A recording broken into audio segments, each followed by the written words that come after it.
Leo முத்து அவர்களே,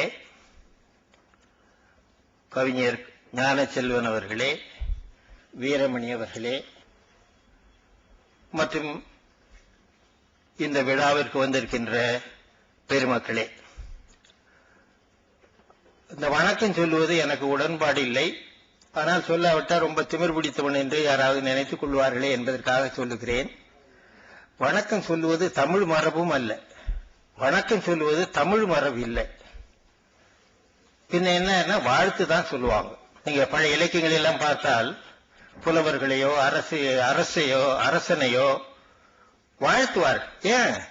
கடவுளையே வாழ்த்துறாங்க.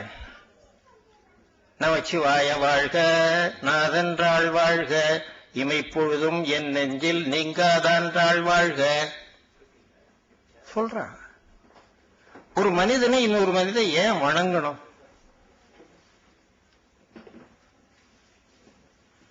வாழ்த்தலாம், வரவேற்கலாம், அன்பு காட்டலாம், நட்பு பூணலாம், உறவு கொள்ளலாம், என்ன வேணா பண்ணலாம். ஏன் வணங்கணும்?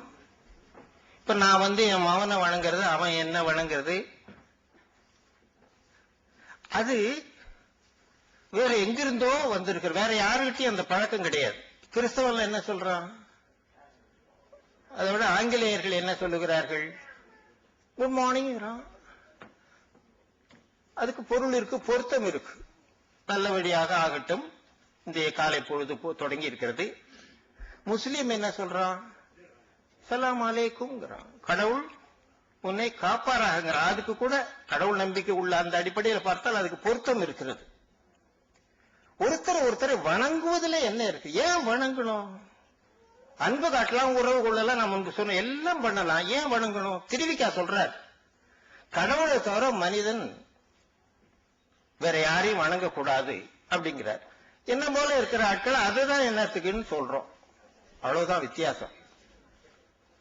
இல்லாத உடனே என்னத்துக்காக வணங்கிட்டு இருக்கிறது அப்படின்னு சொல்றதுனால கடவுள் வணக்கத்தையும் நாங்க ஒத்துக்கொள்றது இல்லை பகுத்தறிவாளர்கள்.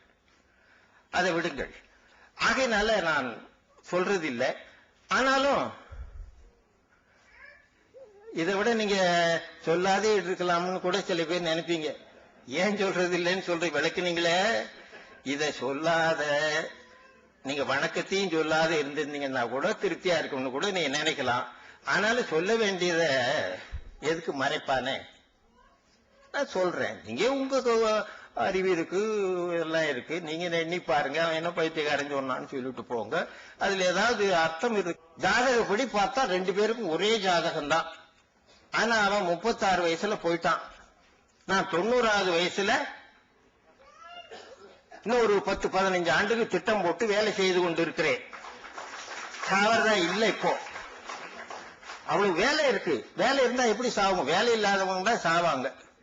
நமக்கு வேலை இருக்கு நிறைய. அதெல்லாம் முடிச்சுட்டு தான் சாவறதா திட்டம். ஆகையினால நண்பர்களே, என்னுடைய வாழ்க்கையில், என்னுடைய மகன் வாழ்க்கையில் இரண்டையும் சேர்த்து இரண்டிலும் ஏதாவது பயனுள்ளதாக வேண்டும் என்று நினைத்து இந்த நாளில் நாம் இந்த நிகழ்ச்சியை நடத்தி கொண்டு வருகிறோம். இது 9ஆம் ஆண்டு. இதுல முக்கியமா செய்வது, ஒரு 10 பள்ளிக்கூடங்களுக்கு திட்டம் போட்டேன். 8 பள்ளிகள் தான் கிடைத்திருக்கிறேன். இன்னும் 2 உங்களுக்கு யாராவது தெரிஞ்சா சொல்ல. ஒரு பள்ளிக்கூடத்துக்கு 10,000 ரூபாய் நான் பரிசு கொடுக்கிறேன். இப்ப மாணவர்கள்லாம் வந்திருக்கிறார்கள், பார்க்க போகிறீர்கள். ஆசிரியர்கள் வந்திருக்கிற மாணவர்கள் வேற வெளியூர்ல இருந்தெல்லாம் பெண் குழந்தைகள்லாம் மகளிர் பள்ளி எல்லாம் இருக்கிறது. தமிழை தமிழாக்குவோம்னு ஒரு புத்தகம் போட்டிருக்கிறேன். அதுல தேர்வு வைக்கிறேன். நான் தான் வினாத்தாள் நான் இங்க இருந்து அனுப்புறேன். 1.25 மணி நேரம் தேர்வு. இந்த தேர்வு விடைத்தாள மாணவர் முன்னிலையில தான் பிரிக்கணும் ஆசிரியர். அப்ப கொடுக்கறாங்க, அவங்க மதிப்பீடு செய்யறாங்க. இந்த மதிப்பெண் பட்டியல் விடைத்தாள்லாம் எனக்கு அனுப்புறாங்க. அதுல சிறந்த மாணவர்களுக்கு பரிசு கொடுக்கிறோம். ஒரு பள்ளிக்கு 10,000 ரூபாய் பரிசு கொடுக்கிறோம். தமிழ் மொழி சம்பந்தமான கருத்துக்களை கொடுக்கிறோம். இன்னொன்னு, நான் எழுதின புத்தகங்களை எல்லாம் இந்த நாள்ல வெளியிடுறது. ஒவ்வொரு ஆண்டும் அதாவது 4, 5, ஒரு ஆண்டு 7 கூட வெளியிடுறது. அதுல 2 மறுபதிப்பு. அதனால 7, 8 கணக்காச்சு. இல்லாவிட்டால் கொஞ்சம் குறையும். அந்த நூல்களை வெளியிடுகிறோம். இந்த ஆண்டு திராவிட கழக தலைவர் மாண்புமிகு கி. வீரமணி அவர்கள் இங்கே இந்த நிகழ்ச்சிக்கு வருவதாக தலைமையேற்று நடத்துவதாக ஒத்துக்கொண்டிருந்தார்கள். அமெரிக்காவுக்கு போனார்கள். உடல்நல கோளாறு, மருத்துவர்கள் மருத்துவம் செய்து கொள்ள வேண்டும் என்று சொன்னார்கள். அதனால அங்க மருத்துவம் இப்பதான் தொடங்கி இருக்கிறது, சிகிச்சை பண்ணுவோம். அதனால அவர்கள் கலந்து கொள்ள முடியவில்லை. அவர்கள் கலந்து கொள்ளுகிற காரணத்தினால ஒரு புதிய நிகழ்ச்சியை இந்த ஆண்டு நாங்கள் தொடங்கினோம். என்ன அது அப்படின்னு கேட்டா, இந்த பகுத்தறிவு முறையில பெரியார் கொள்கைப்படி வாழ்க்கை ஒப்பந்தம் என்று நாங்க அதை சொல்றது, வாழ்க்கை துணை ஒப்பந்தம் செய்து கொண்டு நல்லா வாழற குடும்பங்களை ஒரு 5 குடும்பங்களை தேர்ந்தெடுத்து அந்த 5 குடும்பங்களுக்கு ஆளுக்கு 10,000 கொடுப்பது என்று இந்த ஆண்டு தொடங்கியிருக்கு. தொடர்ந்து நடக்கும். அந்த பொறுப்பு திராவிட கழகம் ஏற்றுக்கொண்டிருக்கிறது. அதனுடைய பொதுச் செயலாளர் கவிஞர் கலி பூங்குன்றன் அவர்கள் இங்கே வந்திருக்கிறார். அவர் தலையில தான் இந்த சுமையெல்லாம் போட்டுட்டானா. ஐயா, உங்களுக்கு எத்தனையோ பிரச்சனைகள் இருக்கும், சிக்கல் இருக்கும், தொல்லை வேலை இருக்கும். இதை விட எனக்கு என்னன்னு அவர் சொல்றாரு. அதனால அவங்க கிட்ட, ஏன்னா நாங்களா யாராவது பார்த்து கொடுத்து விடக்கூடாது. ஆகையினால ஒரு அரசு பணியில் வர்ற பொழுது மருத்துவ சான்றிதழ் கண்ணு சரியா தெரியும், காது கேட்கும், மூளை சரியா இருக்கான்னு பார்த்து வேலையில சேர்ப்பாங்க. அது சொல்லக்கூடியவர் மருத்துவர் தான். அதுபோல நல்ல குடும்பத்தை நடத்துகிற பகுத்தறிவாளர்கள், பகுத்தறிவு திருமணம் செய்து கொண்ட பகுத்தறிவு வாழ்க்கை உடையவர்கள் 5 குடும்பங்களை தேர்ந்தெடுத்து கொடுக்கிற பொறுப்பை திராவிட கழகம் ஏற்றுக்கொண்டு இருக்கிறது. அது இனி ஒவ்வொரு ஆண்டும் தொடர்ந்து இங்கே நடைபெறுவதாக நாங்கள் திட்டமிட்டு இருக்கிறோம். அதுல நீங்கள் அழைப்பிதழில பார்த்தால் உயர்நிலை திருமண வாழ்வு என்று இருக்கும். அது பல பேருக்கு புரிஞ்சிருக்காது. அதை பத்தி கவலைப்படுற வழக்கம் நமக்கு இல்லாததுனால யாரும் அதை பொருட்படுத்தி இருக்க மாட்டீர்கள். என்ன ஏதுன்னு கவலைப்படுற வழக்கம் நமக்கு இருந்தா நம்ம சமுதாயம் எப்படியோ நல்லா மேல போயிருக்கும். என்னமோ சொல்றாங்க. இப்ப இந்த சிவன் கோயில் எல்லாம் சண்டிகேஸ்வரரா ஏதோ ஒரு சாமி இருக்கும். அது ஏன் சண்டிகேஸ்வரர் தானே? கை தட்டுவான். ஏன் தட்டுறான்னு யாருக்கு? நான் தட்டி இருக்கேன் ஒரு காலத்துல. நான் அப்படி இருந்தவன் தானே, தட்டி இருக்கிறேன். ஏன்னு தெரியாது. பசங்க என்ன சொல்றதுன்னா, செவிட்டு சாமி தட்டணும்னா பாப்பா இருக்கான்னு தெரிஞ்சு, ஐயா நான் வந்துட்டு போறேன் வல்லன்னு நினைச்சுக்காத, அதுக்கு தட்டுறாருமா. விவரம் தெரிஞ்சவங்க நிஷ்டையில இருக்கிறார், அதனால நீ கை தட்டுறேன்பா. உண்மையில அவர் நிஷ்டையில இருந்தாருன்னா கை தட்டப்படாது இல்ல, சத்தம் அங்கே போகக்கூடாது. முதல்ல அவர் தியானத்துல நிஷ்டையில இருக்கிறார். அங்க உனக்கு என்ன வேலை? காரண காரியம். பெரிய கோயில்ல சிறந்த பக்தர்கள் என்ன ஏதுன்னு கேட்காதையே செய்து கொண்டிருக்கிறார். குன்றக்குடி அடிகளார் ஒண்ணு சொல்லுவார். முதல்ல போற ஒருத்தன் வழிக்கு விழுந்தான். பழைய குன்றக்குடி அடிகளார் வழிக்கு விழுந்துட்டான்னு வைங்களேன். பின்னால போறவன் ஏன்டா வழிக்கு விழுந்தான்? தரையில பாசி பிடிச்சிருக்கா, இல்ல வாழைப்பழ தோல் கிடக்கா, இவனுக்கு ஏதாவது காலில் நோயா, தொந்தரவா, எலும்பா, ஒன்றை யோசிக்கிறல. இந்த இடத்துல அப்படி உழுந்துட்டு போறதுதான் நல்லது போடுக்கணும். போறவெல்லாம் உழுந்துட்டு போவானோ. இது குன்றக்குடி அடிகளார் சொன்னது, நாங்க சொல்றது இல்லை. இந்த நாட்டினுடைய மனப்பான்மை அது. ஆகையினால நண்பர்களே, உயர்திணை என்பதை பற்றி தொல்காப்பியர் உயர்திணை என்பனார் மக்கள் சுட்டே, அகரணை என்பனார் அவரல பிறவே, ஆயிரு திணையின் இசைக்குமன சொல்லே. இது தொல்காப்பியம். சொல் என்றால் என்ன அப்படி சொல்றாரு. பயப்படாதீங்க, இலக்கணம் எல்லாம் நடத்த மாட்டேன்.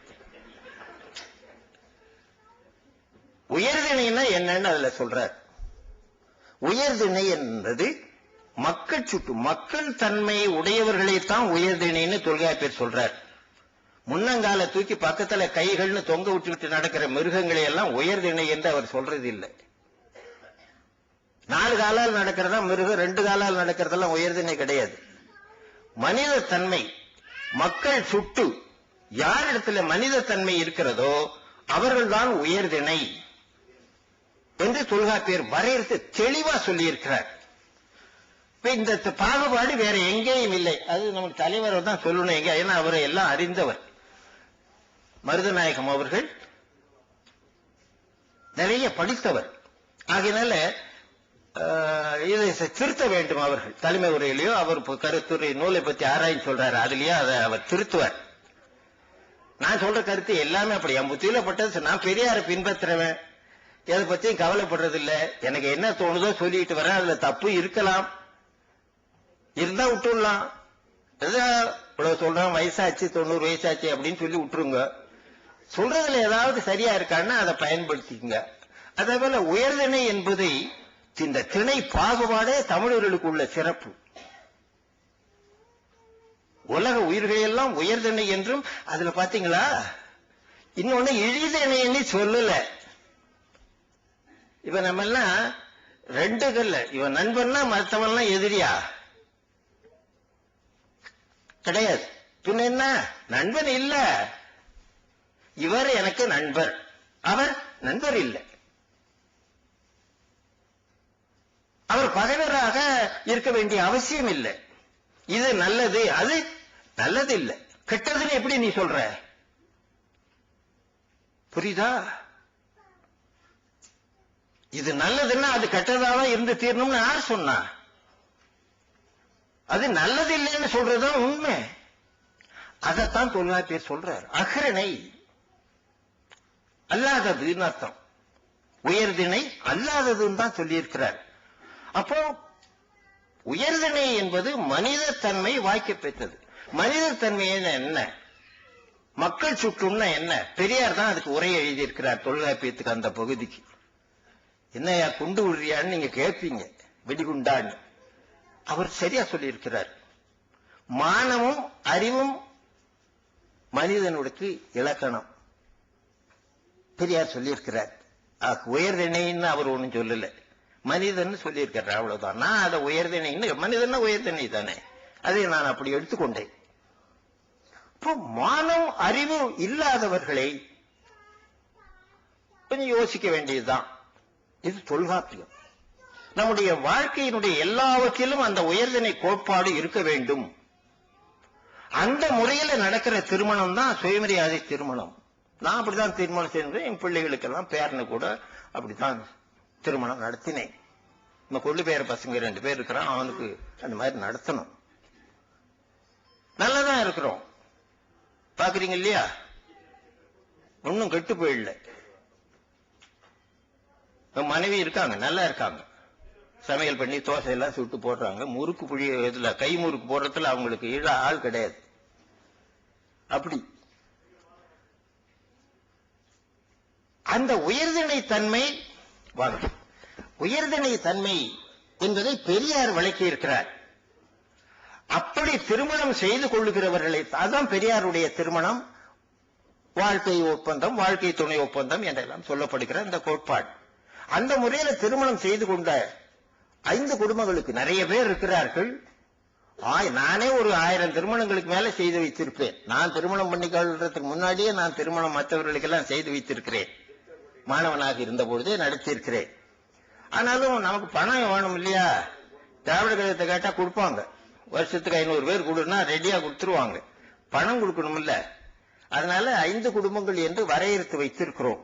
அவர்களுக்கு கூட நன்மதிப்புகள் சான்றிதழ்னு நான் ஒன்னும் கொடுக்கல. அத ஒண்ணு குடும்பம் இருக்காங்க. அது மற்ற இடங்கள் மாதிரி பத்திரம், வாழ்த்து அந்த மாதிரி எல்லாம் கொடுக்கல. அதுக்கே ஒண்ணு கொடு போதும். இருக்காங்க எழுதி இருக்கையா? அது எங்க? சரி, எங்க இருக்குது? இதா சரி, நான் போட்டு மானமிகு ஒருத்தருக்கு கொடுத்தத அப்படியே படிக்கிறேன். அது அவங்கள இந்த காசோலை எல்லாம் போத்து வச்சிருக்காங்க. அதை எடுத்தா கலைஞ்சு விடுவேன்னு அப்படி இப்ப எழுதுனதை கொண்டு கொடுக்குறாங்க. நல்ல வேலை. பெரு இளங்கோவன், வீர இந்திரா, ரே பன்னீர்செல்வம், இது ஒரு 5 பேர் கொடுத்துட்டு ஆகியனும் இருவீரையும் நன்னன்குடி மனமாற போற்றி போற்றி என போற்றுகிறது. தொல்காப்பியர் உயர்திணை என்மனார் மக்கள் சுட்டே என்றார். பகுத்தறிவு பகலவன் தந்தை பெரியார் மானமும் அறிவும் மனிதனுக்கு இலக்கணம் என்றார். அதாவது தன்மானமும் பகுத்தறிவும் உடையவனே மனிதன் என்றார். பெரியாரின் அப்பெருநெறி கிணங்கவும் தொல்காப்பிய நெறி வழுவாதும் நீவிரு இருவீரும் உயர்தினைக்கேற்றதாகிய வாழ்க்கை துணை ஒப்பந்தம் செய்து கொண்டு, அது ஆண்டு போட்டு 1900 இத்தனை ஆண்டுகளாக வாழ்ந்து கொண்டு வருகிறீர்கள். அப்படி வாழ்ந்து கொண்டு வருகிற நம் இருவீரையும் நன்னன் குடி போற்றி பெருமிதம் எய்துவதோடு அதன் புறக்குறிகளாக பணம் 10,000 இப்போற்றியையும் அன்போடு வழங்குகிறது. அதுக்கு போற்றின்னு ஒரு பேரு. இப்ப புதுசா அந்த வழக்கத்தை நான் உண்டாக்குறேன். அதுக்கு ஒரு பேரை தமிழ்லயே சொல்லிடுறேன். இல்லைன்னா யாராவது செய்தியாளர்கள் இன்னைக்கு இந்த தினத்தந்தியில என்ன பண்ணிட்டாங்க, என்ன சாவடிச்சுட்டாங்க. நல்ல நினைவு விழா நடக்குது, அதெல்லாம் நீங்க வாங்கன்னு போட்டுட்டாங்க. நண்பர்கள் அன்னைக்கு சொன்னேன், ஏப்பா நான் இருக்கிறது பிடிக்கலன்னா சொல்லி அவ பதறி போனாங்க. என்ன அந்த பசங்க அப்படி இந்த இங்க யாராவது கூட இருப்பீங்க, அவ்வளவு பொறுப்பு இல்லாததான் அச்சகங்கள்ல வேலை செய்கிறார். நன்னன் அண்ணல் நினைவுங்கிறத அதுல இருக்கிறத அப்படியே போடலாம் இல்லையா? அவங்க நன்னன் நினைவு நாள் விழா கூட்டத்தில் பரிசளிப்பெல்லாம் அடிச்சு போட்டு விட்டார். இது நம்ம நாட்டினுடைய இலக்கணம். எந்த வேலையில போனாலும் அப்படி இருக்கிறார்கள். எனவே நண்பர்களே, அவர்களை அந்த முறையில நாங்கள் சிறப்பிக்க வேண்டும் என்று கருதி அதை புதிதாக சேர்த்திருக்கிறோம். எங்கள் குடும்பத்தை பொறுத்தவரையில எங்களுக்கு நாங்க வேற செலவெல்லாம் பண்றது இல்லை. இந்த பண்டிகைகள்லாம் ஒண்ணும் கிடையாது. மற்ற இந்த காது குத்துறது, மூக்கு குடுத்தது, அப்புறம் என்ன பொண்ணுக்கு பெருசாச்சு, பையன் பெருசானா ஏதாவது கொண்டாடுறாங்களே இந்த ஊர்லயாவது? அது ஏன்னு தெரியல.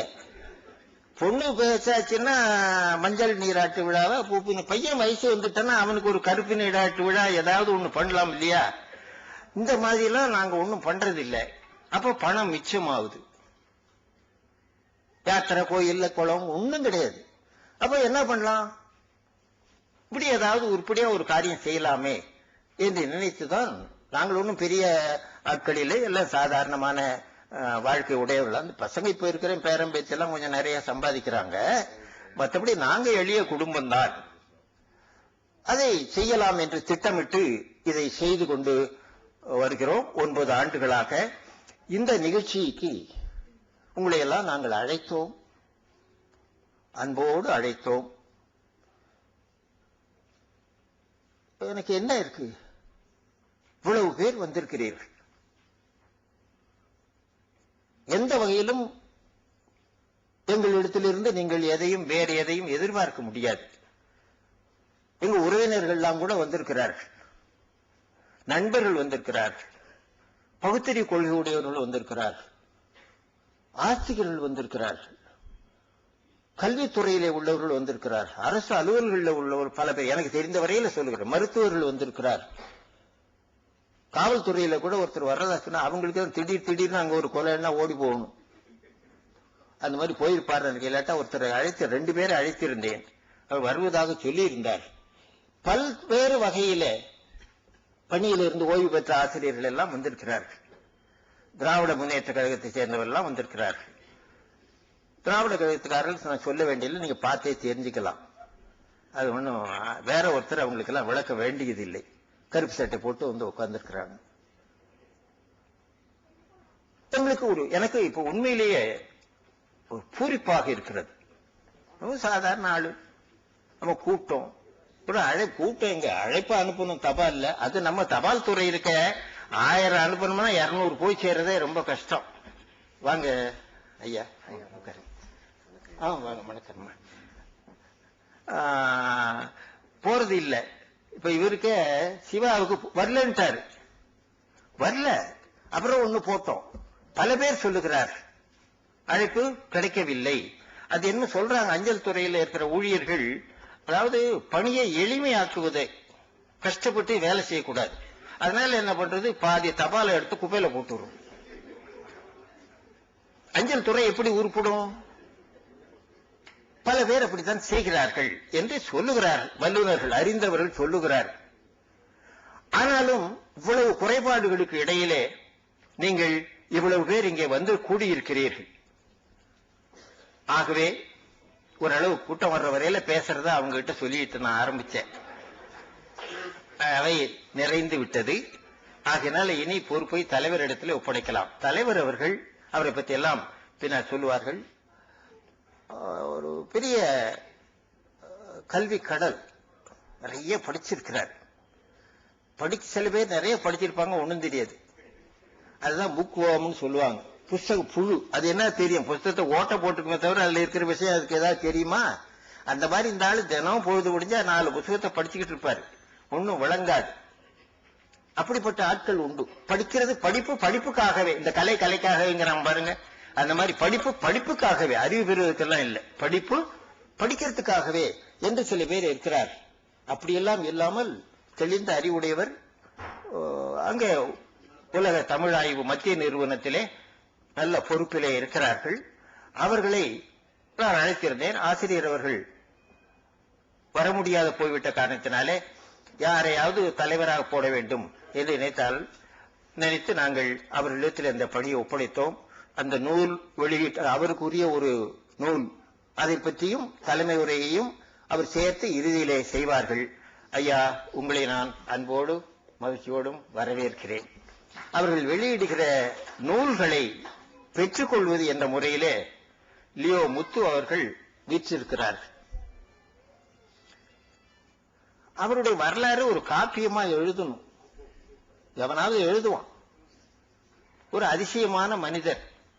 சண்டையெல்லாம் போடுவார், வைவார், திட்டுவார். ஒரு பெரிய ஒரு ஞானிக்குள்ள இலக்கணத்தை எல்லாம் நான் அவரிடத்துல பார்க்கிறேன். கல்வித்துறையில பெரிய புரட்சி எல்லாம் பண்ணி கொண்டிருக்கிறார்.